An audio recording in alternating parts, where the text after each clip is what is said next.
સૌરાષ્ટ્રના કેટલાક જિલ્લામાં કમોસમી વરસાદ, બોટાદમાં કરા સાથે ધોધમાર વરસાદ, તો ભાવનગરમાં ભારે પવન સાથે વરસ્યો વરસાદ, અમરેલીમાં પવન સાથે વરસાદથી મંડપ ઉડ્યા.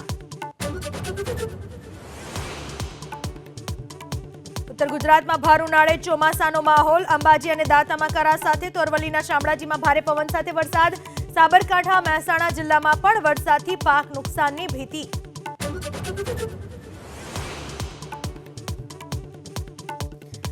દક્ષિણ ગુજરાતમાં પણ ચોમાસાની જેમ વરસ્યો વરસાદ, વલસાડ અને નવસારીમાં પવન સાથે કરા વરસ્યા, કેરીના પાકને નુકસાનની ભીતિ, સંઘ પ્રદેશ દમણમાં પણ વરસ્યો કમોસમી વરસાદ.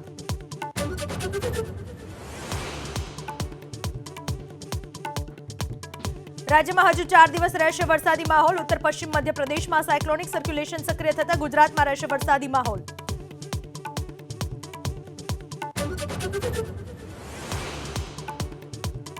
ચોથા તબક્કામાં 10 રાજ્યની 96 સીટ ઉપર મતદાન, બપોરે 3 વાગ્યા સુધીમાં 52% વધુ મતદાન, બંગાળમાં સૌથી વધુ 66% મતદાન.